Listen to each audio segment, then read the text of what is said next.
wahhabites en Arabie Saoudite, même les protestants clergés en Grande-Bretagne, parce que vous savez, la France est un pays laïque. C'est le seul pays laïque en Europe. Mais les Grande-Bretagne, c'est un pays religieux. Je vais vous donner quelque chose que peut-être vous ne saviez pas. Même Ben Laden, la famille Ben Laden était associée avec George Bush. Ils étaient associés et son frère était Osama Ben Laden, vous le connaissez, mais son grand frère était assassiné aux États-Unis. Son avion a chuté, il est mort et ils étaient associés avec la famille Bush. Bush, quand il a pris le pouvoir, George Bush, on parlait de Taliban. On a dit Taliban, vous connaissez Taliban, c'est un groupe de musique. Mais si on a écouté ce qui était passé aux États-Unis, ils ont ciblé l'économie, politique et militaire. Ce n'est pas l'Israël, c'est le James Bond.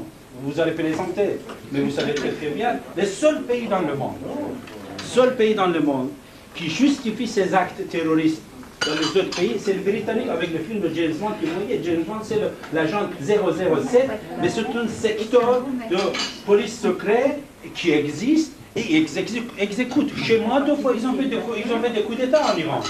En Iran, 2 fois, les Britanniques, ils ont fait des coups d'État.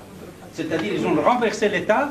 Et vous voyez aujourd'hui les documents qui existent. Dans beaucoup d'autres pays, ils ont fait ça. L'autre jour, j'ai dit à Barnaby, à l'ambassadeur d'Israël, j'ai dit, Barnaby, tu sais très bien que quand le ministre des Affaires étrangères britannique était en Iran, il a soutenu la cause palestinienne.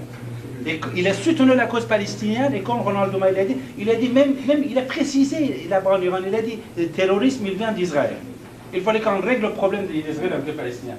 Mais quand il est sorti, et le lendemain à l'aube, il a changé ses propos. Mais c'est ça qui joue. C'est le jeu. Regardez, demain s'il y a la paix, avec l'Israël et la Palestine, Grande-Bretagne, il est obligé de sortir de quartier. Dans le jeu de l'Union européenne. Et c'est pour ça que de temps en temps, quand il y a des hommes indépendants qui pensent à l'entrée de son pays, avant de penser à l'entrée des Américains ou des Britanniques ou de n'importe quel pays, on sort des dossiers.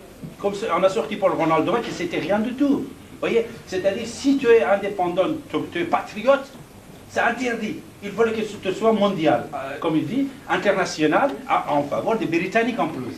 Vous voyez, en faveur des Anglo-Saxons.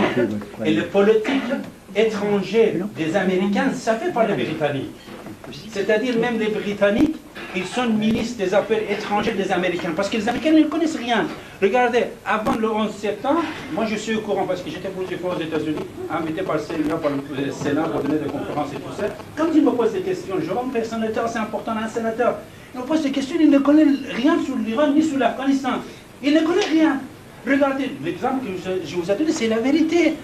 George Bush, un mois, 30 jours, avant qu'il soit président, on lui pose la question sur le Taliban.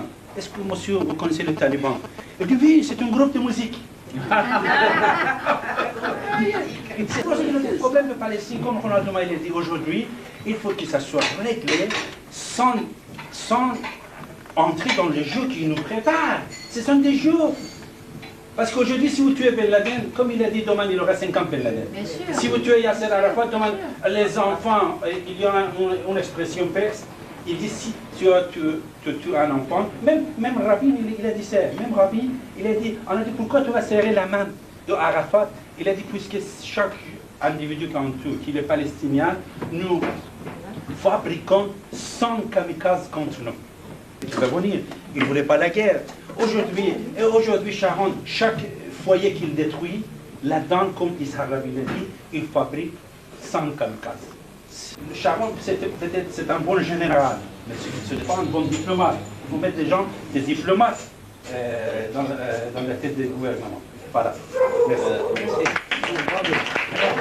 1947, à la suite de tout ce qu'on avait vécu, la guerre, les camps, les malheurs du peuple juif, l'émancipation du tiers-monde, le pays arabe en particulier, l'ONU avait décidé de les 2 États. Alors, pour des raisons qui ont été dites, on a créé l'État d'Israël et on n'a pas créé l'État palestinien. Et la responsabilité des Palestiniens incontestable. C'est vrai, à l'époque. Mais il n'y a pas eu non plus un grand élan qui a suivi cette décision. Pour ne pas dire une disparition possible des principaux interlocuteurs qui jusqu'à présent s'efforçaient d'essayer d'arranger les choses.